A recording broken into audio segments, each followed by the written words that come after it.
আমি গিয়াস আহমেদ। আমি দেশ টেলিভিশনের জয়েন্ট নিউজ এডিটর হিসেবে কর্মরত আছি। আমি সাংবাদিকতা পেশায় আসি 1997 সালে। ঢাকা বিশ্ববিদ্যালয় থেকে মার্কেটিংয়ে আমি মাস্টার ডিগ্রি করার পরে পেশায় আসি এবং এই পেশায় আছি। দেশ টিভিতে আমি নিউজে কাজ করি, এর পাশাপাশি আমি একটা অনুষ্ঠান উপস্থাপনাও করি। সেই অনুষ্ঠানটা হচ্ছে দর্শকদের নিয়ে। আমাদের এই বাংলাদেশে একমাত্র অনুষ্ঠান যেখানে দর্শকরা নিজেরা আসেন, তাদের কথা বলেন বা আমরা তাদের কাছে যাই, তাদের আনি। এরকমই একটা চমৎকার সম্মানজনক পেশায় আমি জড়িত। কিন্তু এরই মধ্যে একটা দুঃখজনক ঘটনা ঘটলো এই ফেব্রুয়ারির 14 তারিখে 5:30 পৌনে 6টা হবে বিকেল। আমি একটু অফিসের বাইরে গিয়েছিলাম এবং আমার নিজের গাড়ি নিয়ে আমি ধানমন্ডি থেকে আমার অফিসে ফিরছিলাম আমার কর্মস্থলে। আমার গাড়ির নাম্বার হচ্ছে 14 ঢাকা মেট্রো গ 146423।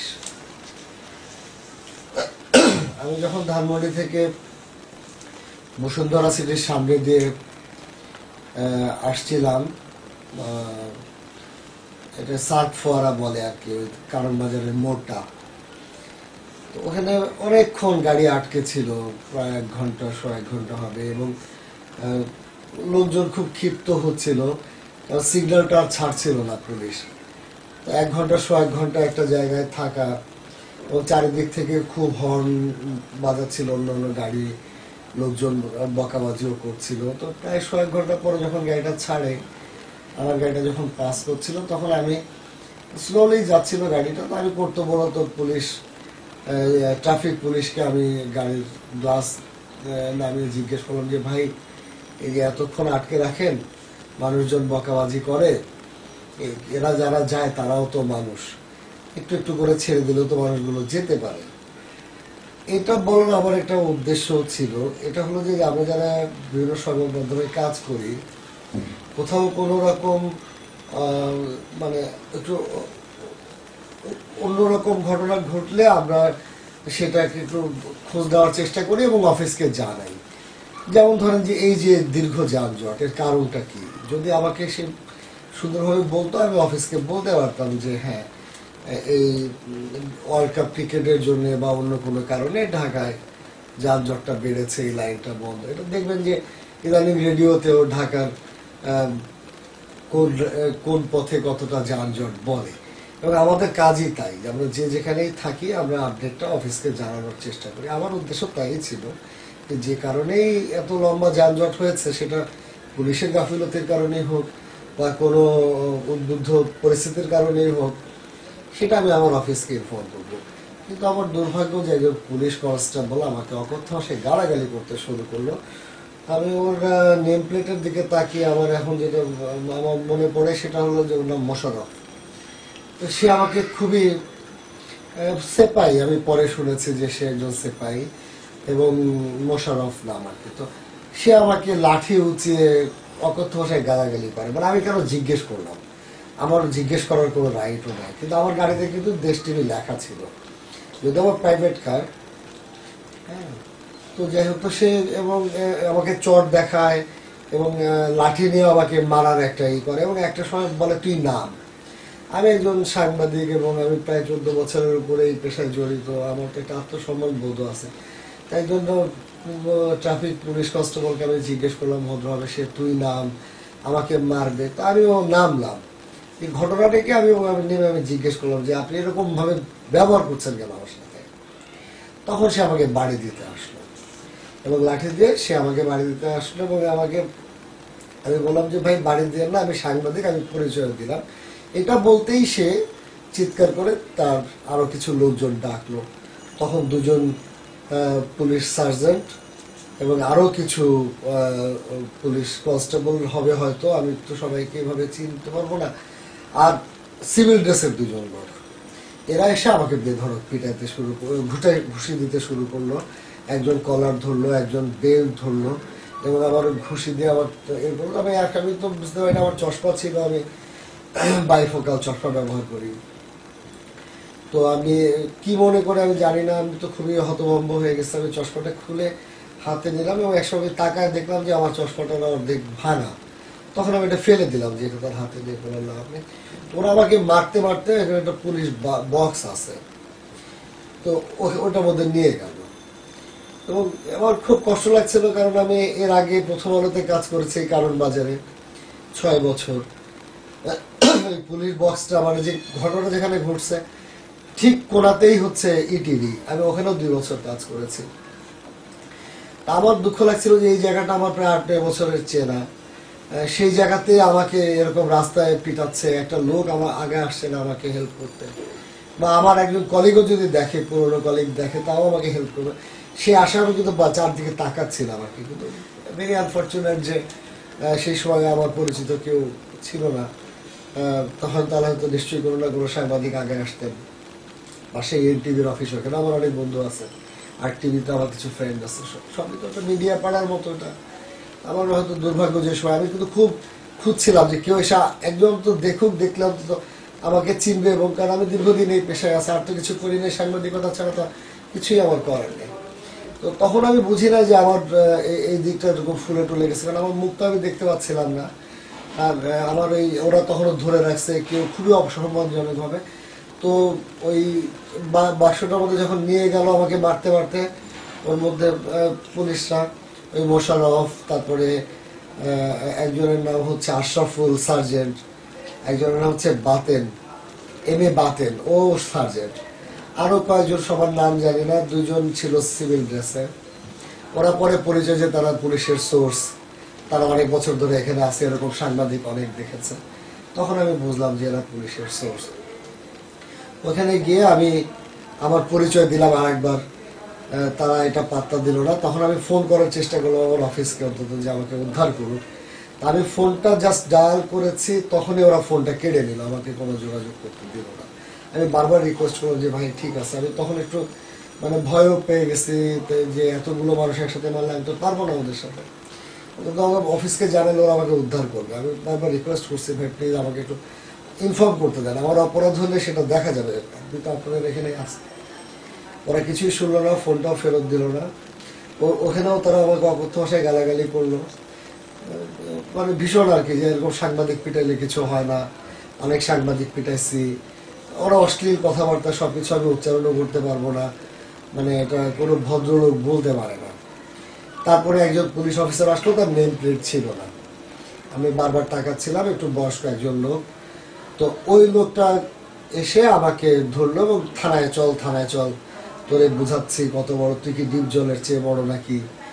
তারপরে আমরা মানে এইসব আরো কিছু টর্চারের কথা তারা বললো, যে থানায় নিয়ে তারা সব এই ধরনের টর্চার করে, সেগুলো উচ্চারণ করাও আমার পক্ষে সম্ভব না। তো ওরা আমাকে ওই পুলিশ বক্সটা থেকে আমাকে ওই গাড়িতে তোলার জন্য আমাকে নিল। সেও খুব টানা হেঁচড়া করে, একজন বেল্ট ধরলো, একজন জামা দিয়ে কলার ধরে, আরো একজন হাত ধরা, এরকম টানে হেঁচড়া, মানে একজন চোর বা একজন মানে কি বলবো ছিনতাইকারীকে ধরলে মানুষ এরকম ভাবে নেয় না, এইভাবে নিল। অনেক লোক দেখছে, কিন্তু আমার দুর্ভাগ্য যে আমার পরিচিত কাউকে আমি সময় পেলাম না।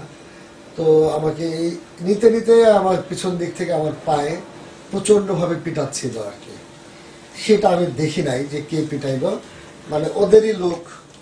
হ্যাঁ, কারণ কয়েকজন তো ধরে রাখছে, আমি তো পাজল হয়ে গেছে, একলা মানুষ। আমার এই পায়ে পিটালো, এই পায়ে আমি বারবার রিকোয়েস্ট করতে হবে, পিটান না, পিটান না। আমি তো আপনাদের সাথে থানায় যাচ্ছি, কারণ আমার একটা ভরসা ছিল যে থানায় গেলে আমি যা একটা মানে সুবিচার পাবো আর কি। কিন্তু ওরা শুনে নেই, পিটালো এবং আমাকে পিটাতে পিটাতে প্রথম আলোর কোনায় নিয়ে গেল। ওখানে ওদের গাড়িটা ওয়েট করছিল, থানার একটা লরি। ওখানে আমাকে নিয়ে তুললো। তোলার পরে ওরা যেটা করলো যে বলে হ্যান্ডকাপ পরাও, কেউ বলে ডান্ডা বেলি পরাও, এরকম বললো। এবং আমি বারবার ওই যে যার কাছে আমার ফোনটা ছিল, ওই ভদ্রলোক আমার ড্রাইভারের পাশে বসলো। ওর নাম ছিল না, আমি বারবার চেষ্টা করছিলাম, কিন্তু ওর নামটা এখানে ছিল না, একটু বয়স্ক লোক। সে আমাকে ফোন দিল না, একটু সিনিয়র অফিসার হবে হয়তো। তো যাই হোক, সে আমার সাথে কোনো কথাই বললো না। আমার পাশে বসলো 2 জন, একজন বললো পালায় যেতে পারে, ওরে হ্যান্ডকাপ লাগা। এরকম করলো একজন আবার আমার এই পাশে বসলো যাতে আমি পালাই। আমি তার বলছি, দেখেন ভাই, আমি সাংবাদিক মানুষ, আমি পালায় যাওয়ার মানুষ না। পালায় গেলে আমি তখন চেষ্টা করতাম, আমি পালায় যাব না। তারপরে বসলো, তখন ওখানে ওরা তখন আমি একটু ভয়ও পাইছি। আমি বাধ্য হয়ে আমার কার্ডটা দেখালাম। এর আগে আমি কার্ড দেখানোর সুযোগও পাইনি। সাংবাদিক মুখে বলছে ওটা পাত্তা দেয় নাই বা ওটা কেয়ার করে নাই। তো আমি যখন আমার আইডি কার্ডটা দেখালাম, তখন একজন পুলিশ বলল যে এই কার্ড তো ফেক, ডেট ফেল করছে। আমি ওই দুঃখের মধ্যে বললাম যে ভাই, এটা তো ড্রাইভিং লাইসেন্স না যে ডেট ফেল করে। সাংবাদিকদের সম্পর্কে আসলে আপনাদের ধারণাই নাই। হ্যাঁ, তখন আবার তারা বিভিন্ন রেফারেন্স দিল যে কোন সাংবাদিককে কবে পিটাইছে, কিছু হয় নাই।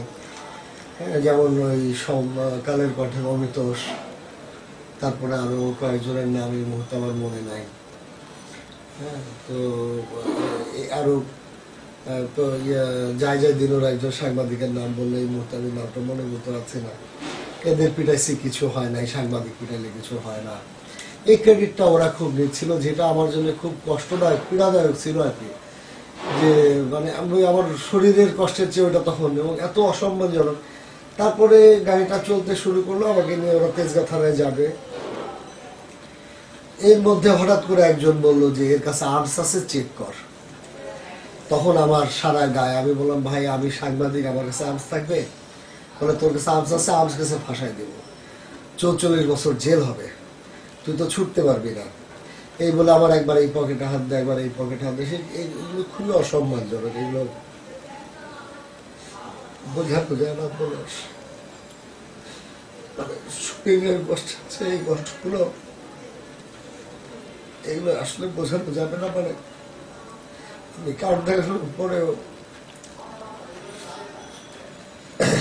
আমাকে আমার সারা গায়ে অশ্লীল ভাবে হাত দিচ্ছে, আমাকে আর্মস কাছে ভাষা দিয়ে এসব বলছে।